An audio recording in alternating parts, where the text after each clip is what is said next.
said, I'm David Limbrick, and my colleague. I'm Tim Quilty. Yeah, and we're the Victorian Liberal Democrats team. So nice to see you all here, or at least virtually think that you're here, because I can't actually see you, but I can see your names, and I know some of those names there, and some of them I don't know, so that's great. So we're just going to talk about some of our experiences over the last year and a half, and what's been going on. If you've got any questions at all about anything that we're saying, please, as Emilio said, just drop the questions into the chat and we'll try to get to it at some stage. But yeah, like a quick introduction for those of you that don't know me. I was elected with Tim back in 2018 in Victoria in the 2018 election. My background is I've been with the Liberal Democrats since about 2012, and I became active about 2014. I've run in a few other elections. Before getting elected, I worked in the finance sector. My background's IT. And I was elected to the Southeast Metropolitan region of the Upper House in Victoria. Yep. And I also obviously elected November 2018. Before that, I was an accountant. I'm originally off a farm in southern New South Wales. So I'm a member for Northern Victoria. I'm based up in Wodonga on the border, which is now closed or semi-closed.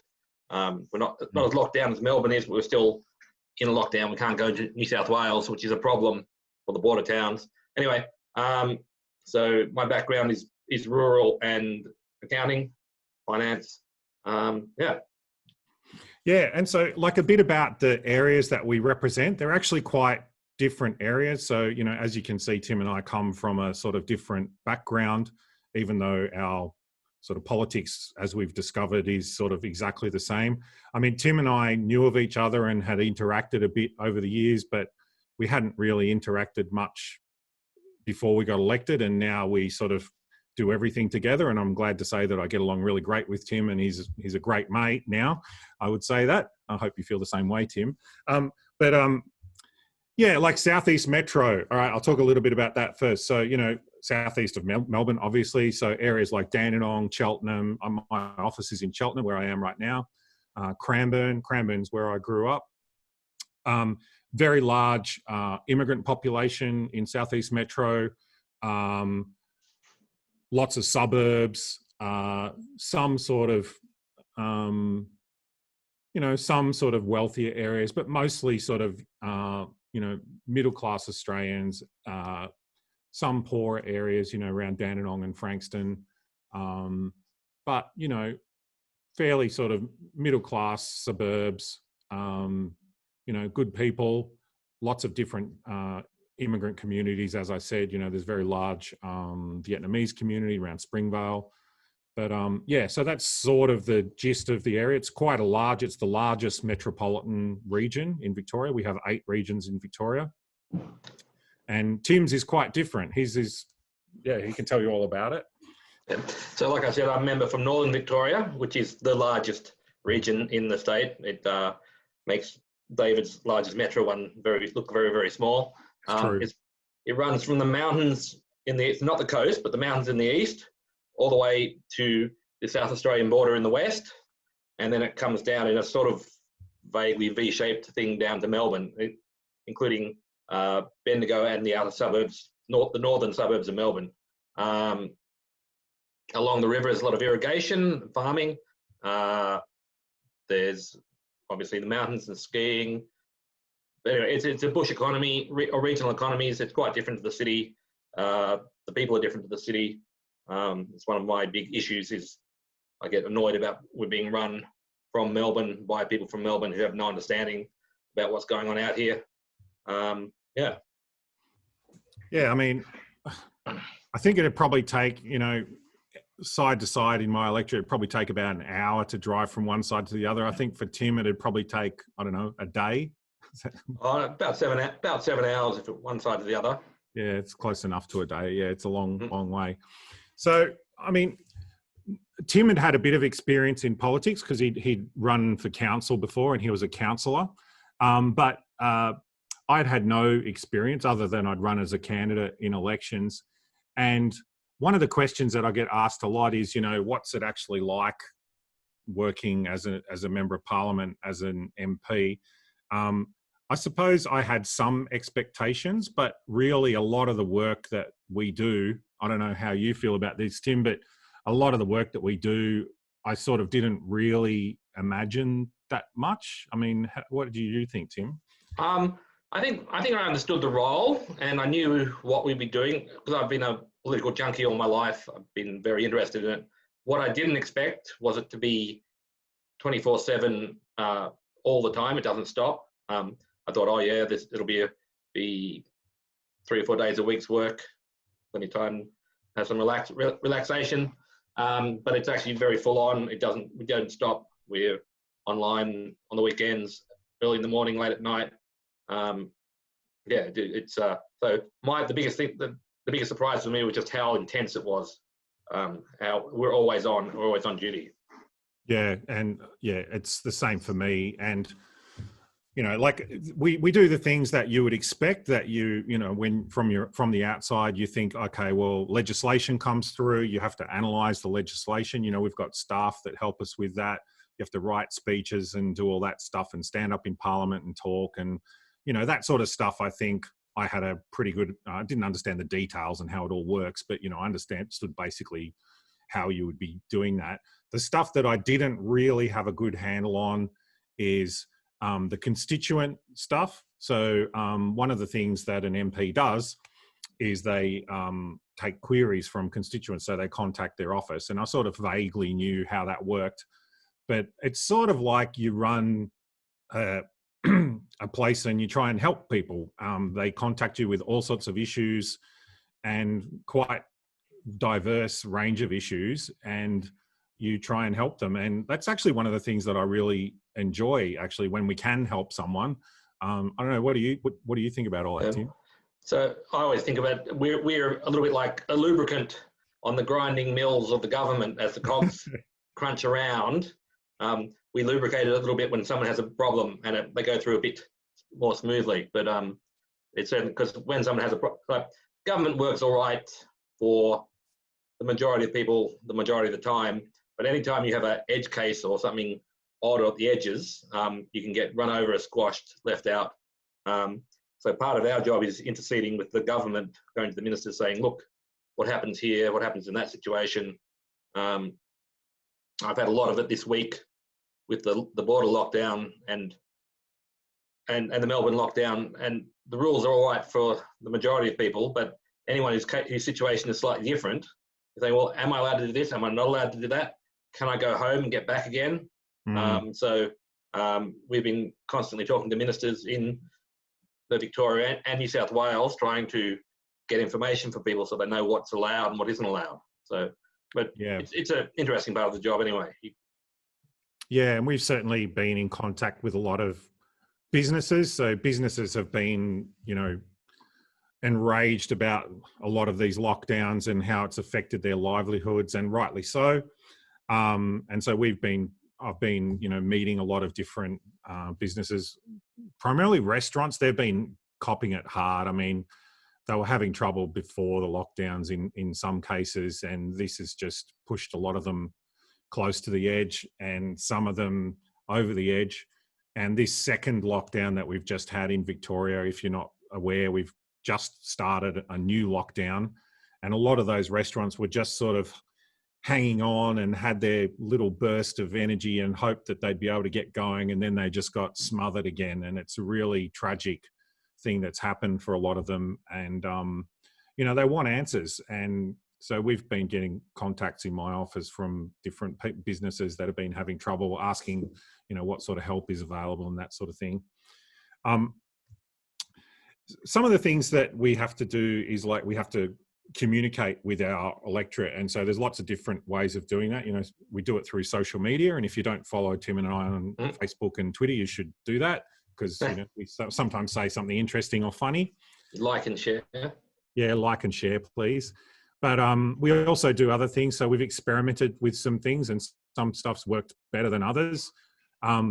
When the first lockdown started, we get a budget for our office, and we get a chunk of money, and we can use it to manage things in the office. But one thing that we can use it for is communicating with constituents. So I just was a bit of a tight ass really, and didn't spend much of the office budget. I said I'm going to spend a huge chunk of it on communicating with everyone in the electorate.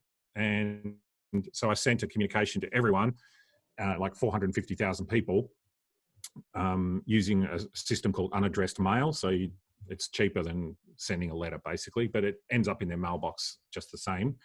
And it basically just said, hi, I'm David Limbrick. I'm your representative. Here's some things that I believe. Times are tough. And, if you've got anything that you need help with, give my office a call and we'll try and help you out. And that actually got a huge response. We got lots of people contacting us with all sorts of things. Like, I can give you an example. One lady contacted us and she wanted to find a long lost friend. And yeah, like you wouldn't expect that.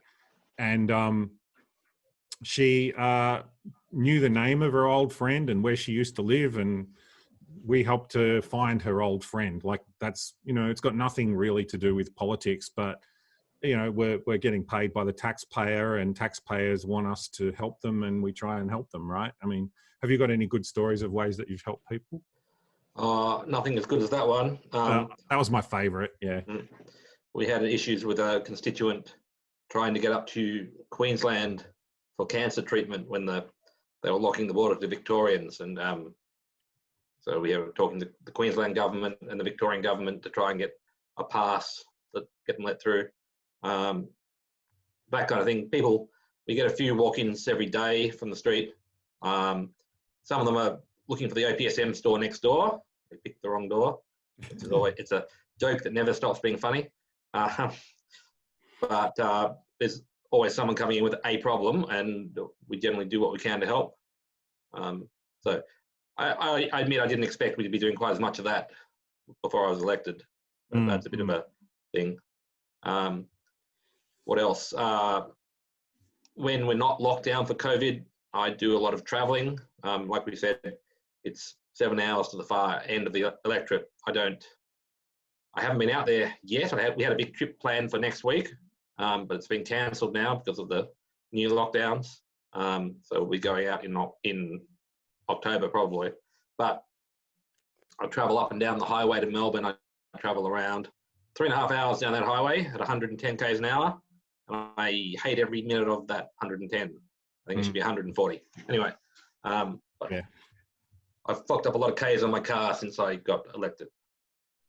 Yeah, and I've driven more than I've ever driven, but I still don't drive anywhere near as much as Tim does. I'm driving around the electorate a lot, but it's a lot easier for me. I live pretty close to Parliament. I'm like 25-minute drive to Parliament, half an hour drive to my office. So I'm not going to complain about travel. I'll leave that to Tim.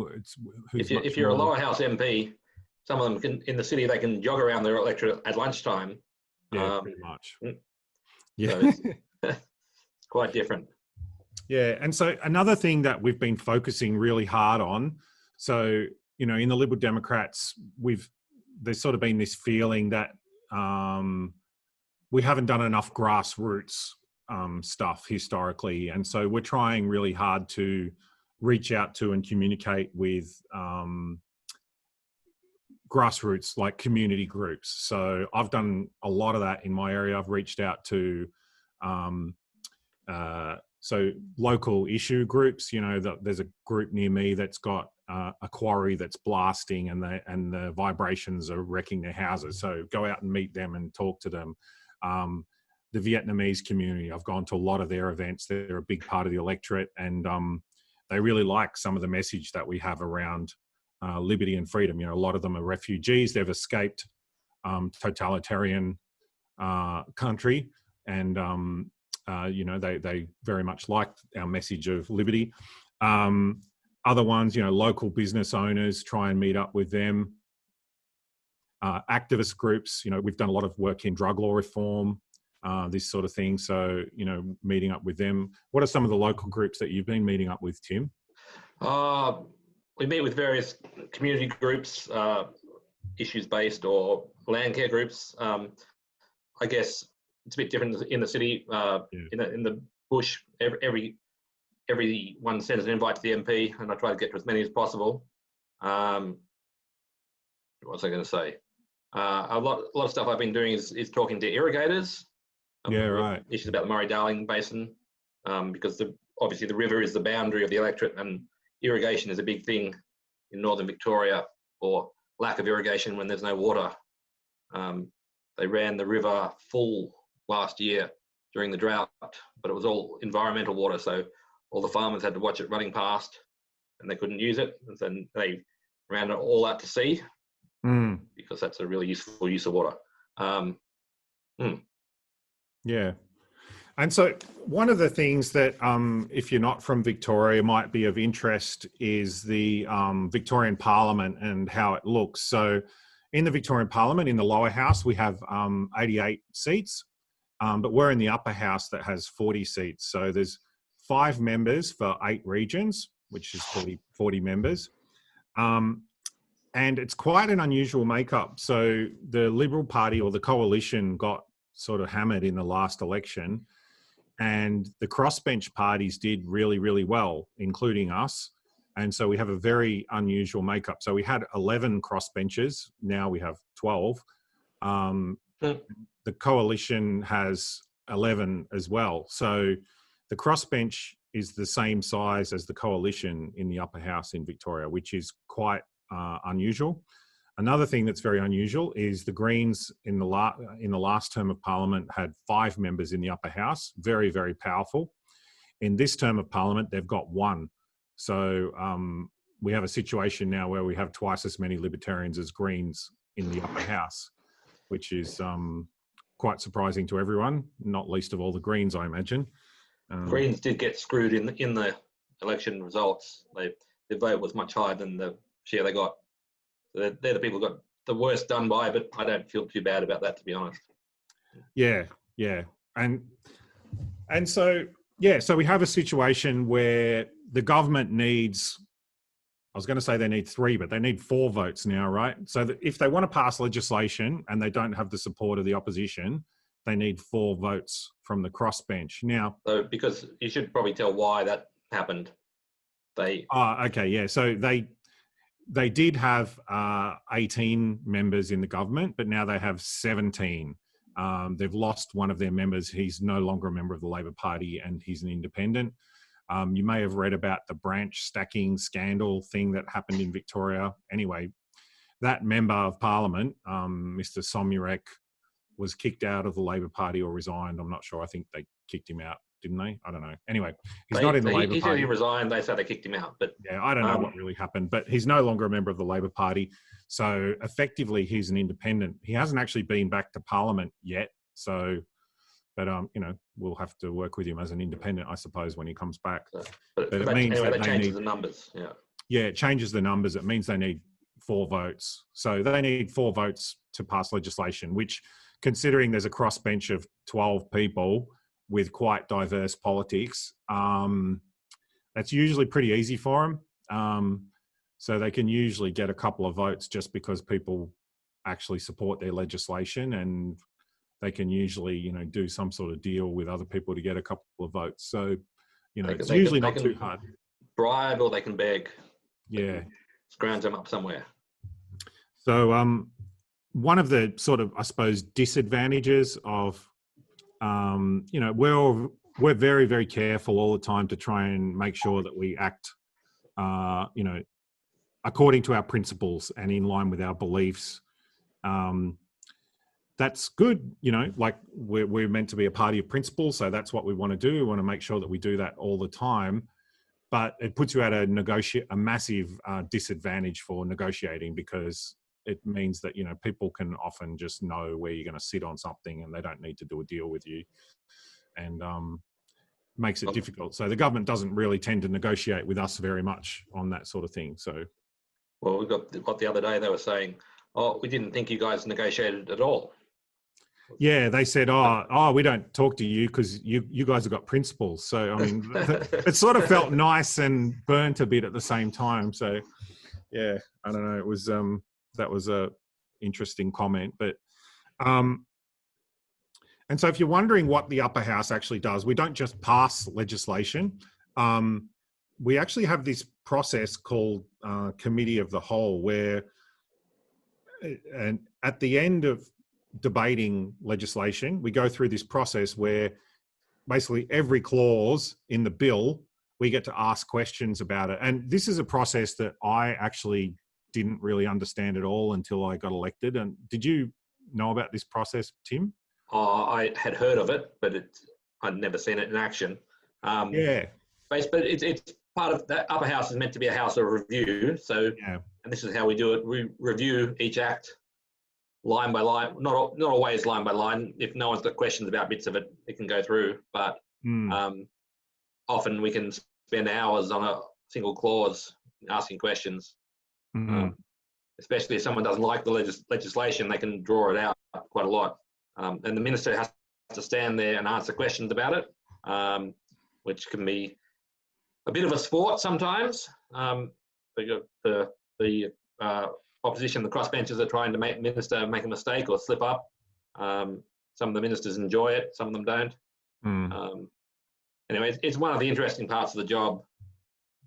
David's better at it than me, so we generally let him do it for the two of us. Yeah, I quite enjoy it. It's one of the important opportunities that it gives us is it lets us firstly find out some of the real truth and lift the lid on the motivations behind some legislation, because everything that they say has to be truthful and it's on the record.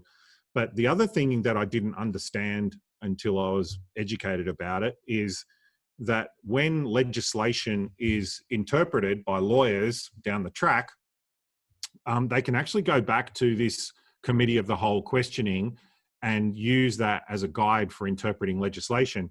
So this has actually presented us a number of opportunities, things that are not entirely clear in the legislation or that we'd like clarified or the scope narrowed. Even if the legislation, we don't support it, we can ask for clarification so that the scope of the legislation will be narrowed down to what they specifically say.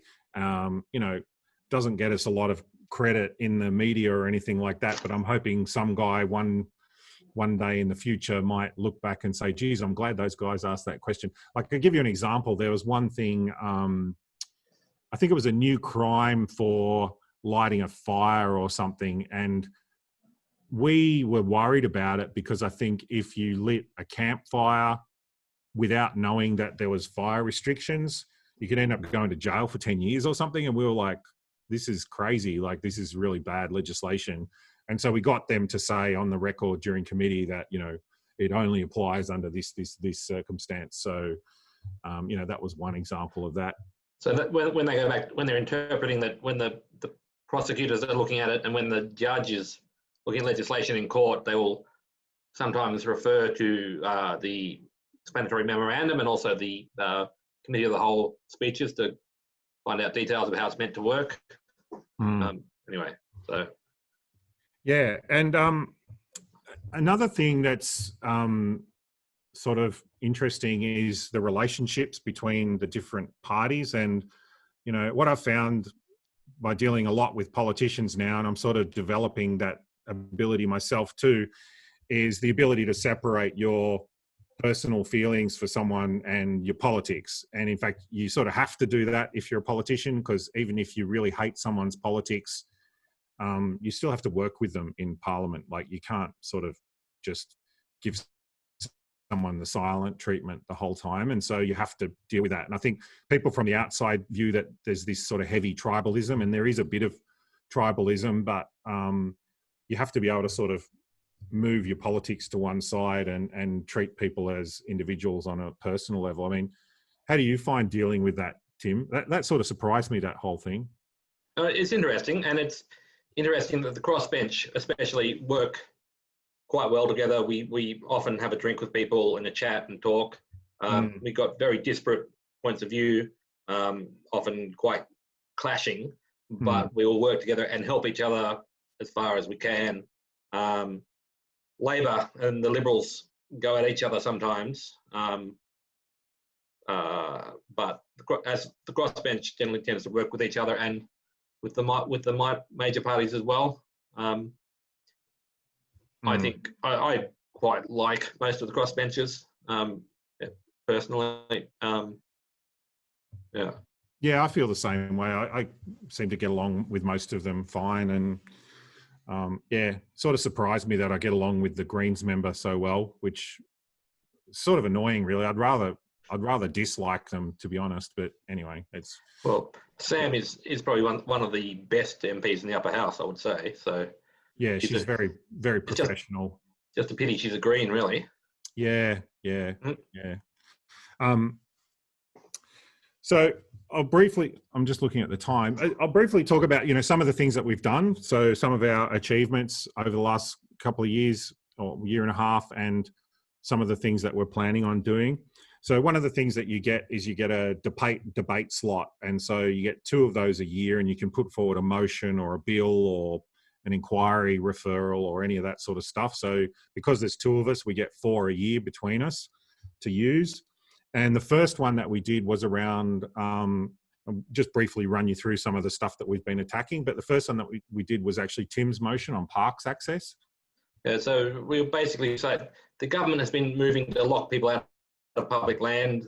They want to have this fancy idea that the bush was virgin native, untouched by human hand before white settlement, and we've got to put it back that way, which is racist and nonsense.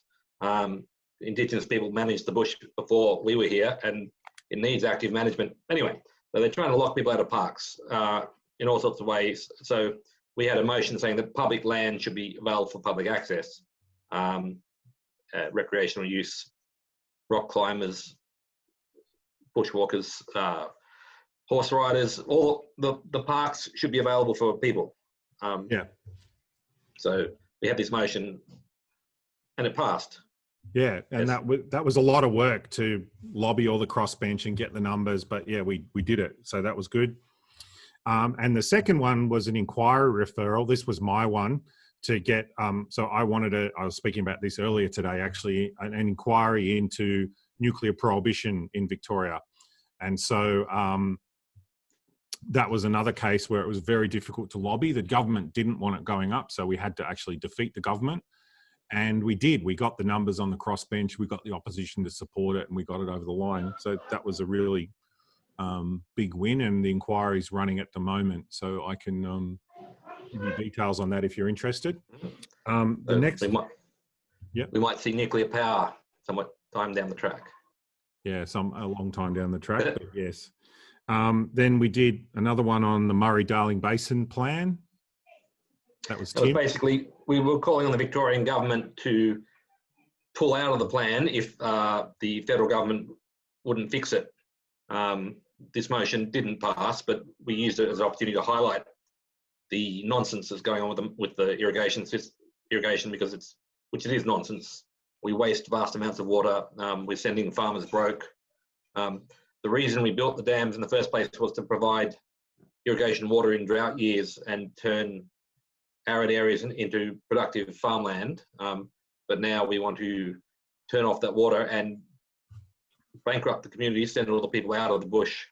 There seems to be a recurring theme with this government, or governments in general, is concentrating everything in Melbourne and cutting everything out from the bush.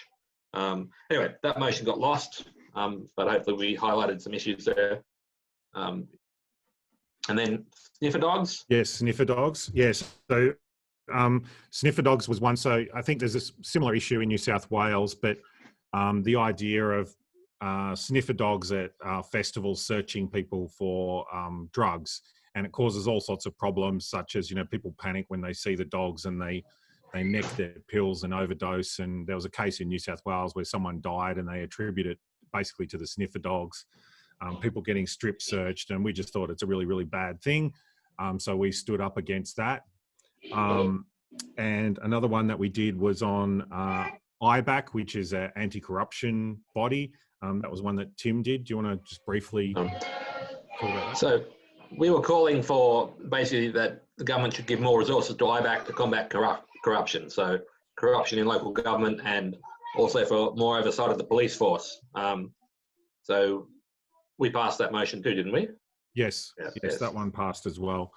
And then coming up, we're planning a few new things. So we're going to be doing something on vaping. We're also going to be doing something on drug law reform. I won't go into the details of what we're doing for. I think also something Tim was looking at is something around a Bill of Rights that's sort of in its early stages of thought, maybe. So Victoria doesn't have a Bill of Rights. We have an act that mentions rights in passing, which is just ignored whenever the government wants to. Yeah. I've always said I'd only want a Bill of Rights if I got to write it. Well, now I'm in MP, this might be my chance to write it. So we're proposing to put up enshrine a few rights just one at a time by referendum, or to attempt to do that. So pick out some rights that we want, like freedom of speech, for example, and have that put it to referendum at the next state election. That's the theory behind it. I don't want positive rights, only negative rights, but this might be a chance to enshrine. And we've seen with the COVID-19 stuff that our rights just don't matter. The government can do what they like. So if we had something enshrined in the Constitution, it might make a difference. Mm. And Airsoft and Rexit, they were both things that you're thinking about as well? Yeah, so we want to push to legalise Airsoft, which is the sport where people fire biodegradable plastic pellets at each other with toy guns, and Rexit, which is the regional exit, where we take Northern Victoria, make a new state, and ideally add in southern New South Wales as well, and we'll have the state of Riverina or Murray or something. So we can be governed by ourselves instead of by Muppets in Melbourne. Oi! Yeah. I think the country's crying out for a second federation, a redrawing of the boundaries, reallocation of political power, and other things. So you might hear more about that from me coming up. It wasn't. Yeah. I started off as a joke, but now I'm getting increasingly serious about it. Yeah, I think it's a great device to highlight some of the issues that you face in your area. So I think it's great. And so just finally, up to current events and we'll start trying to get through some of your questions. So with regards to the pandemic, there was a lot of kerfuffle in Victoria about how we should go about scrutinising the government's actions. Liberal Democrats have always been for more scrutiny of government actions. Now that they're using more power and more money than ever, we think they should have more scrutiny than ever. Unfortunately, that's not the case. We supported a few different attempts by both the Coalition and the Greens to try and get an independent committee that's not run by the government to scrutinise their actions. They failed. But what the government did do is set up a inquiry on a committee called the Public Accounts and Estimates Committee, and made the concession to add one crossbencher to that committee. And so the crossbencher had to go through an election process. I was very, very keen to get on that. So I lobbied very hard and managed to get elected on that committee. So now I'm on that committee. It's actually a very, very heavy workload committee. But the Public Accounts and Estimates Committee is the committee that's scrutinising the government's response to the pandemic. So I've had a lot of opportunities to ask the Chief Health Officer, the Premier himself and ministers about what they've been doing with the pandemic. It's still controlled by the government, which sort of sucks. But yeah, it's been a good opportunity and a good way for the LDP to show what we're doing with regards to scrutinising the government. So we've got a few questions here. How can we best grow the LDP and libertarianism in Victoria? I've got my views. I'm interested to hear what Tim says to that, though. So everything we do is about trying to push the ideology and push freedom. We get very little coverage in the metropolitan media. It's probably easier for me. I get articles in local papers in the bush and occasionally local television as well. But I think the Age is pretty much yet to report on us at all. No, they did a report on me. Did they slag you out? No, they were very positive, actually. Yeah. So, but it's very hard to break through into the media. We are basically ignored. As a party, we need stronger grassroots. We need local people to get involved. We need people to join local branches, to run for local council, local government, and to push our messages. As a party, we may have skipped ahead and got people elected before we had enough grassroots stuff in place. Yeah. So we need to go back and do that work. But it's very, very hard to get real breakthrough for our ideas. Yeah, I mean, I probably disagree with you a little bit. I think we were having a lot of trouble getting media, but recently I've noticed it's picked up a lot. So, I was on primetime news last night, and I've been getting a lot of calls from journos recently. And the reason is because they've sort of picked up on the idea that we're a party that is interested in civil liberties. And a lot of people are interested in civil liberties at the moment because they've got their liberties taken away. And so I actually had a guy from the Herald Sun call me and talk to me, and he said, I'm calling you guys because you guys are the guys that know about civil liberties and they want to comment on it. So that's great that we're getting that reputation for that. So, but I agree with Tim, grassroots stuff, get involved in local organizations, reach out to different groups. And my advice is don't go along and preach to them, go along and listen to them, and then listen to what are their concerns. This is the approach I take. I try and meet with as many different groups as I can, listen to their concerns, and then try and find out where your ideas and principles and policy overlap on the Venn diagram with their concerns. And often you'll find surprising areas where you can cooperate, and then cooperate with them, like take action. So, either go to the media or try and do something in Parliament or whatever. But, if you don't have an elected LDP member, you can still do something like get them along to your local branch meeting and allow them to talk. That's been really successful in Victoria. We get along people to branch meetings to talk to us, not because they're libertarians, but because they're members of the community that have got issues and we want to listen to them. I think that's a really good thing. So there's a question here. I can't answer all of the questions, unfortunately, but all right. So has the LDP started organising a footloose protest in Victoria yet? I don't know what a footloose protest is. I'm sorry. Does it involve dancing? Yeah. I presume it's something about against COVID lockdown. I'm guessing. Maybe. I'm not sure what that is. Okay, there's a question from Robert Bartney. What's the best way to implement Liberal Democrats' policy without alienating a large proportion of the electorate? Okay, so the first problem we've got is not necessarily our policy. The first problem we've got is just our profile altogether, right? But that said, we need to raise our profile up higher so that more people know who we are and what we stand for. That's our primary problem. But we do acknowledge that one of the problems that the LDP's got is we've got way too many policies, probably. Like we've got a policy for everything pretty much. So what we're doing in Victoria, we've actually been going through a lot of work. Dean from Tim's office has been leading this, but we've got the state executive involved. And what we're doing is we're putting together a platform.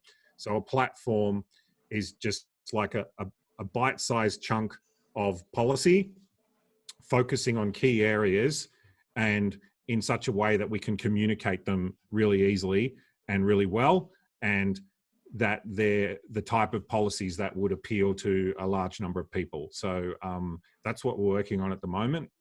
We're focusing on 6 key areas. We're trying to come up with really snappy messaging. And I'm really excited about that, and we want to launch that platform soon. But I don't know, what are your thoughts on how the platform's developing, Tim? Well, I think we're mostly there. It's just to have, it's just concentrating down into some key things we can achieve at the state level, and stop people looking at some of the more esoteric stuff that we have as a party. So hopefully that'll be there. I'm not going to name all 6 areas because I can't remember them. No, environment for the humanities there,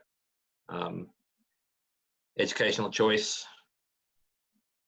there was 6 areas. Hopefully that'll become a thing shortly. Yeah, and so there's another question here from Lloyd. What are the top 5 areas the LDP can demonstrate a real point of difference to gain more members and voters? So I think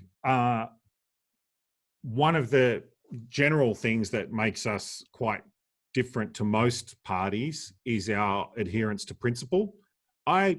Maybe I'm naively optimistic, but I think that there's a market out there for people that want politicians who act on principle. And I think that even if people don't agree with all of our principles, that they will respect the idea that we always act on principle, and that forms a basis of trust. So I think that's a really important thing. But in terms of policy, one area that we've made, I think we've made a good reputation for defending under all circumstances in Victoria is civil liberties. People talk to us when they want comments, like the media talk to us about civil liberties. And when we engage with groups talking about civil liberties and individual rights, they don't think we're a joke. They know we're serious about this, and because of our reputation. I mean, that's a really big area. They know that we're not scared to engage with some areas that other politicians may not want to engage with because it's a small market. I've spoken about this a lot with Tim and other party members. So there's some issues that are clearly within our ballpark that we should be defending, and other politicians should be defending it as well, but they don't do it because it's a small market. But I think, like, I'll give you a good example. Maybe one example is sex workers. So sex worker rights is like a really basic libertarian issue, right? Control over your own body. There's not many people that see that as a core issue that they would vote on. But I think it's still important for us to defend that sort of thing because it shows that we're not scared to take on issues that are not particularly popular, but are very principled. And it's also important because it stops us being smeared as, right-wing nut jobs or whatever you want to call us. Not many people tend to call us that now, which I think is a good thing. Like, do you ever cop that, Tim? I don't really cop that at all. I'm really sorry to interrupt you all, but just a gentle reminder from the Sydney office that we're entering the last 10 minutes of the session. So if you could take up a few questions that you would want to deal with. We're taking up all the questions now. Yep, no worries. Thank you so much. Yep. So what do you think about 5 areas? So I think I went in a couple, but I lost my track of thought. Sorry. So I don't know about 5 areas. David and I, we've tried to divide stuff up. City country, obviously, economics, social policy. I throw social policy more to David, and I do the economics more, which potentially comes from backgrounds or whatever, my accounting stuff and so on. We're very the same on issues. We're equally concerned about social policy, drug law reform, whatever area. But by dividing that up, we maybe create a different image in the country to in the city. I probably try to appeal to arguably more conservative rural voters. You can't. Our policies are stark and clear, and some of them can't be softened. You're saying, I'm standing for drug law reform or drug legalisation. That message can't be hidden or disguised. So you have to own that. But I guess there are different ways of selling it. So I talk about the benefits of legalising cannabis for having a cannabis industry growing it, and also having cannabis tourism crossing the border if it's legal in Victoria and not in New South Wales. So I guess looking for angles to sell the policies that way.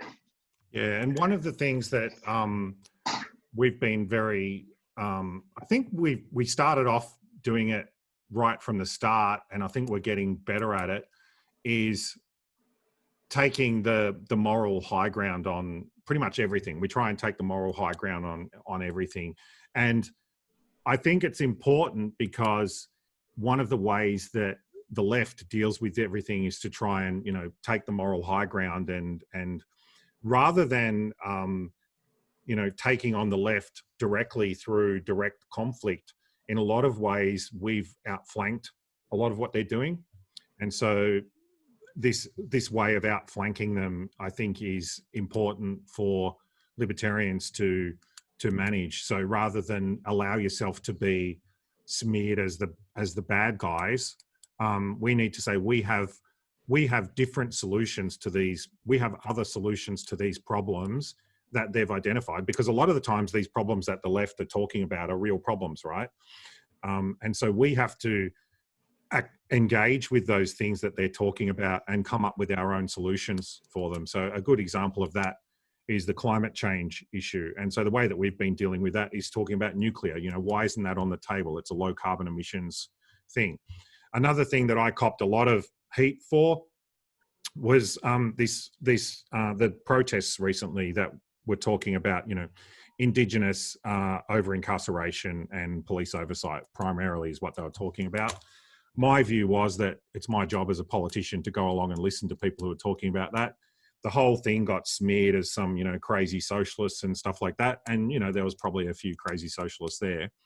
But over incarceration of Indigenous people and proper police oversight, to my mind, should be core key libertarian issues that we have to engage with. And, you know, we've been offering solutions. We've been saying, you know, remove public drunkenness laws, remove drug possession laws, or not, you know, don't send people to jail for drug possession. Raise the age of criminal liability from 10 years old, for God's sake. You know, these sort of things that lots of people agree on, but haven't actually implemented. You know, we can totally support, and these are real things that will make a difference, not just for Aboriginal people, but for all Victorians. I mean, you know, what are your thoughts on those sort of things, Tim? Yeah, I think another thing is we've tried to avoid culture war issues. Yeah. Sometimes it would be easy to join in that and argue for defense of Western civilization or whatever. It's an area we've tried to avoid altogether, which is, I guess, a way of differentiating ourselves in the party from some things that happened in the past. I think that's been reasonably successful. I think it's a space we can't necessarily play very well in. No. If we want to go all nationalist or anti-immigrant, there's always a party, one nation out there can do it better than we could. So I feel it's a space that we're better off not playing in. Anyway, that's... Yeah, I mean, the whole culture wars thing, I don't think it benefits a small party like us at all to get involved in that. It's a tricky one because it's easy to get sucked into. But, you know, we need to reach out and engage with as many groups as possible, not sort of cut off from as many groups as possible. And I think it's benefited us because some groups that might not otherwise engage with us have engaged with us. And so I think it was the right decision to not do that. So, yeah. Hang on. Here we go. Culture wars and identity BS is a race to the bottom. Yeah. Okay. That's I agree with that. Another question here. What is there to be done about the despotism of Comrade Andrews? Look, I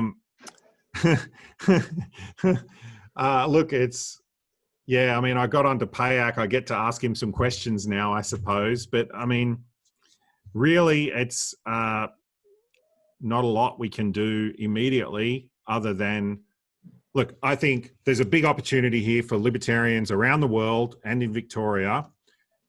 People, from my experience, who appreciate their liberty the most are ones who've lost it. Now, you see that in refugee communities.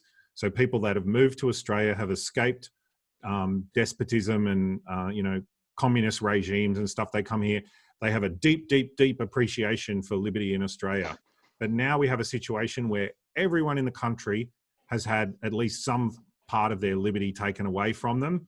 I think that they're very acutely aware of what their freedoms are and what they've lost now, because they're losing their businesses, they're losing their freedoms to go and visit their friends. They're getting fines for getting together with their mates and ordering fried chicken, and they're pissed off. They're pissed off about it. They don't like it. So I think that there's a golden opportunity for us to talk to those people and encourage them to defend liberty after we get some of it back, which I am still optimistic that we will get some of it back soon-ish. There's risk here too with the economic destabilisation to lurch into actual, not by design. I don't think Daniel Andrews is planning to overthrow the state and create a communist utopia. No. Well, he's not in a hurry to do it. He's going to do it step by step. But there's a real danger that we could lurch into some sort of totalitarianism with an economic disaster. And it's very important to keep pushing the ideas of liberalism to people and to oppose totalitarianism, left or right wing. And show the opportunities of liberty gives us the best outcomes. So that's a message to push hard. I think that I'm optimistic that people that stand up and defend civil liberties and defend freedom will be looked upon favourably soon and in history. That's my hope. So that's probably a good note to wind it up, because we're nearly out of time. But I'd like to just thank everyone for coming today and listening to Tim and I go on. Tim? The Tim and David show. I have an ongoing joke that David talks too much and I don't talk enough. So he doesn't talk that much, but he does talk more than me. So. Yeah. Hello, everyone. I'm back again. So I'll have to unfortunately end this live stream because we have to begin with another breakout room session. But the good news is that you can carry on. I've made David and Tim co-hosts. So you can carry out with this discussion in the Zoom call. And so for maybe the next half an hour. So you can carry on with the discussion. Oh, okay. Yeah, we'll just end the live stream and the discussion will be there. Okay. Well, we probably won't stay on for much longer, but thank you very much. No. Pleasure's all ours. Thank you so much. It was lovely having you all here.